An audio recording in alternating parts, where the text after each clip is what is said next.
Today this nice big box arrived from China, and in it is the Southern Railway P8, the long-awaited Southern Railway P8. And this is going to be an unboxing video. We are going to see what's inside the box and what the P8 has to offer us. Let's start with opening the box.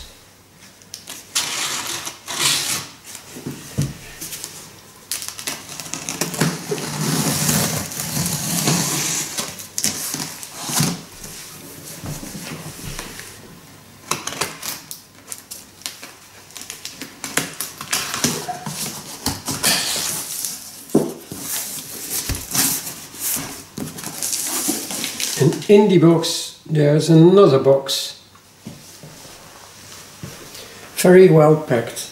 This is the inner box, and let's see what this one has to offer us.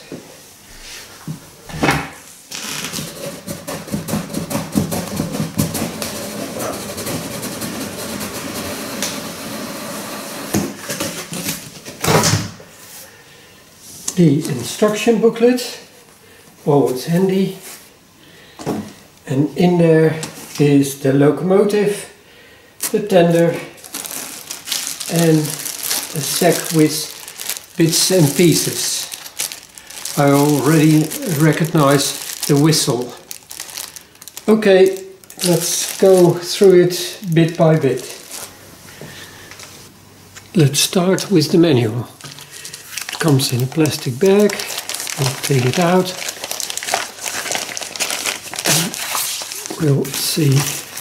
And there's, as nearly always, I'll show it closer, a boiler certificate test, which is always handy because you need it. Okay, and this is the manual. A part of history, general information, safety, items that are needed to fire up the loco. It has a special part. I noticed that it's about the boiler. This boiler seems to be different from other gauge 1 boilers, and it says water level is critical. That's something we can come back on later on. It also says something about the recommended water that you should use. We recommend only the use of steam distilled water in your boiler. This shows the cap controls, preparing the engine, firing up, the running and shutting down. Shutting down is also important because that tells you what you should do before you put the loco away. Now we start with the little plastic bag that comes with it. See what is in there. This is a water syringe, always handy. This is a syringe which can be used for oiling. This is the hand pump handle, and this time with a nice little thingy on it. Allen keys, other keys that you need. There are 2 of them, so in total 4 for the hexagonal screw heads, small and larger. This seems to be a little thing that will go on one of the domes, I guess, but we'll read about that later. And this is, I hope you can see it, this is the steam whistle that possibly has to be installed after we took out the loco. This is how the tender comes, all very neat and tidy, placed on a wooden plinth so that things can't rock around. As you can see, it's very sturdy, and I'll cut away the tape on this side. Then we'll turn the whole thing and we'll cut away the tape on this side. Carefully, not to touch the model. And see, then it comes off the plinth, but as you can see, it's still secured with this piece of foam, and that's always handy, then nothing can be disturbed underneath.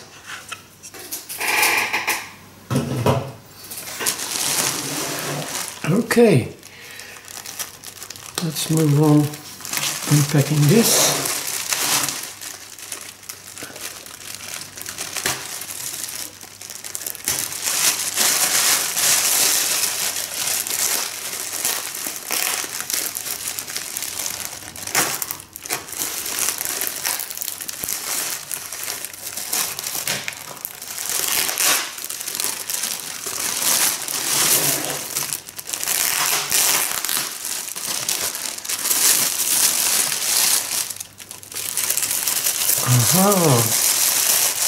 A beautifully built Vanderbilt tender.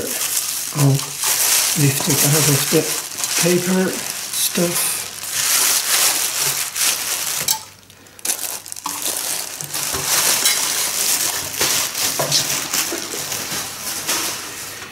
And here we can see something that's quite important in the way these models are packaged. See, this foam here can easily be taken out, but it's essential for transport because you don't want the tender bogies to be rattling around during transport. So that's very well packed. These are the bogies, as you can see. Beautiful made. Very impressive long tender actually. Bigger than I expected it. And we'll turn it the other way around. So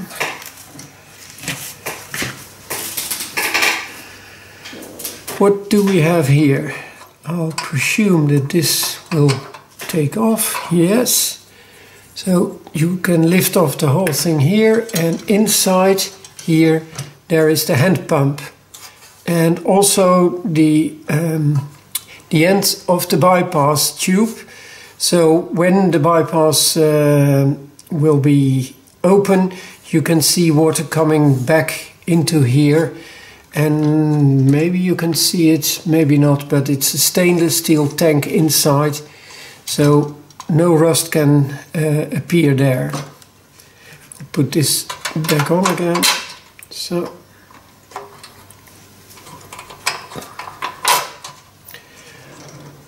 in this section of the tender we have this valve, which is the opening valve for the mess, the alcohol, and this will be, this is the plug in which you can fill the mess tank, which is underneath here. Never fill the mess tank when the valve is open, because if you do so, it will go everywhere where you don't want it. Only when this is carefully closed, you can open the valve, the mess valve.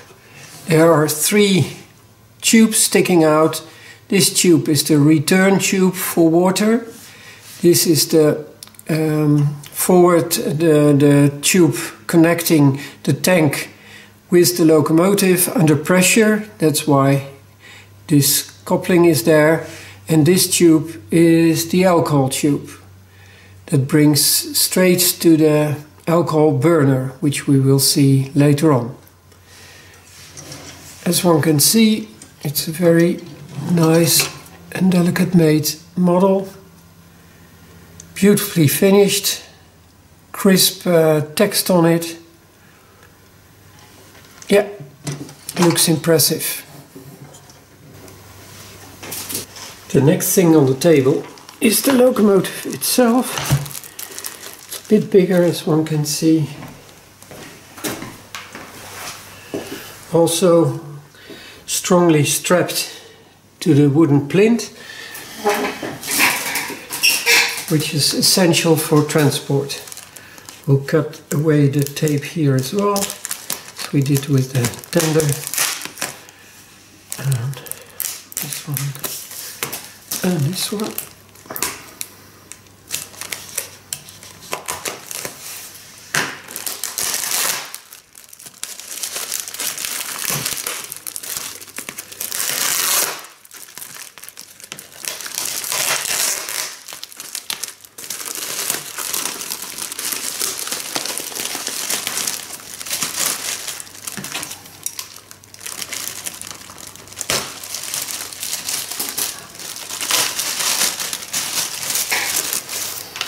Now we turn the whole thing to cut away the other side. So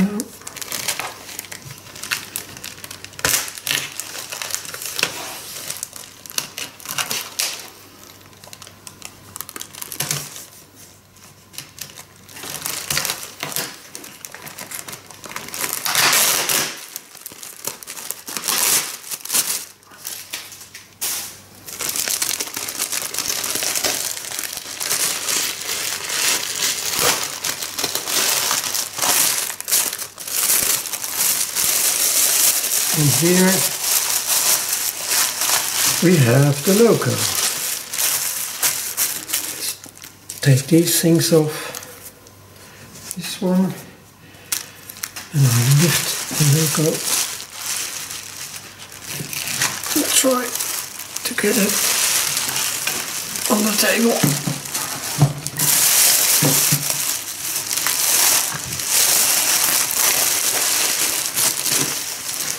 On the wooden plinth you see two wooden little sticks, and these are to protect during transport again, that the logo can rock around on the wooden plinth. So that's all fixed, quite essential for these transport things. Okay, let's see what we have here. We look at the side. See, here we have the same foam sticks to prevent that things can rattle around. There's a foam bit here to protect the pony truck.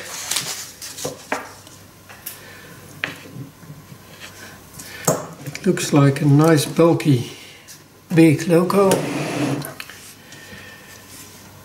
Later on I'll show you more about the details from this logo. The cap can be lifted off. As always, practice with Accucraft, and so we can see all the parts. I'll move it a little bit here and then we'll do another shot for the cap details.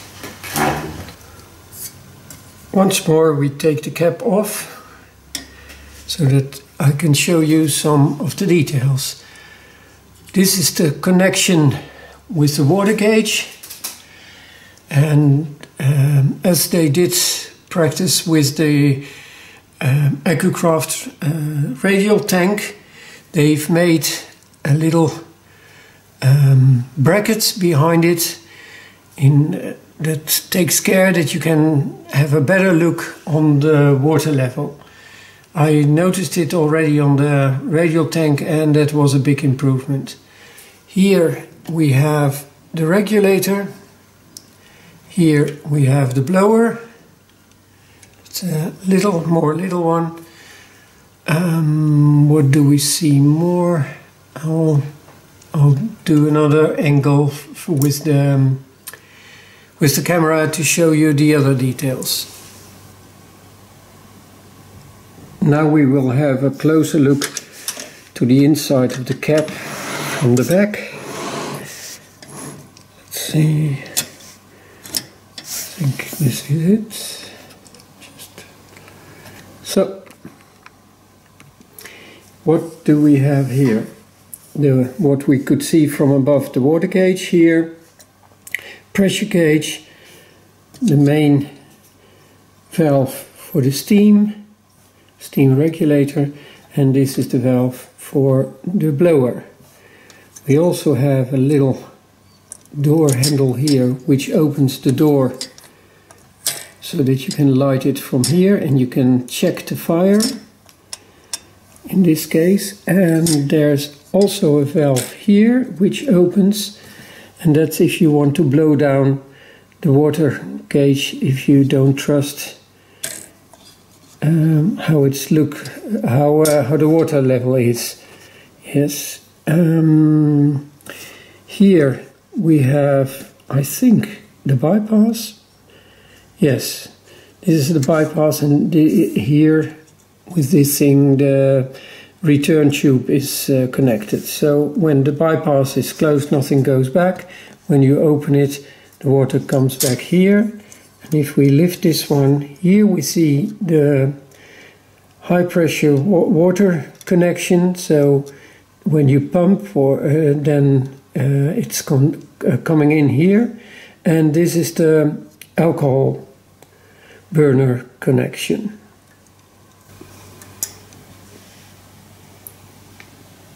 This side of the loco looks differently because the dummy water pump system is placed here.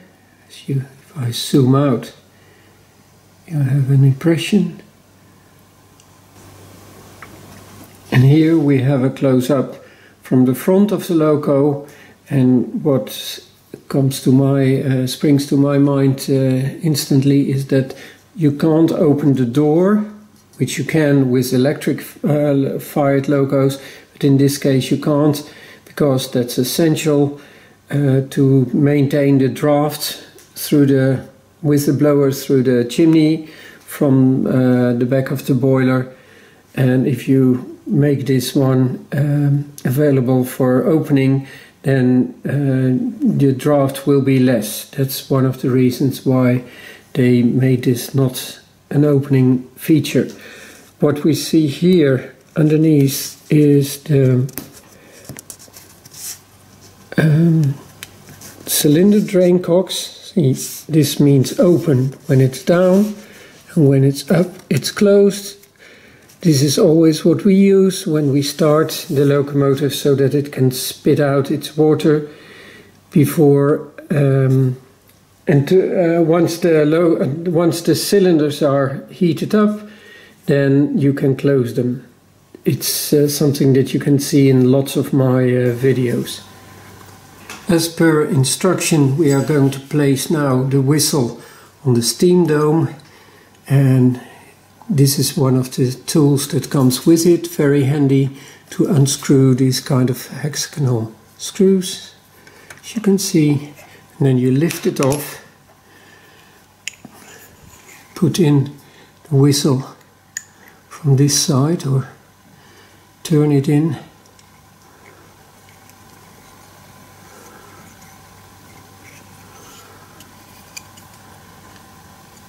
And now we are going to place a little nut that comes with the thing, and then we can fix the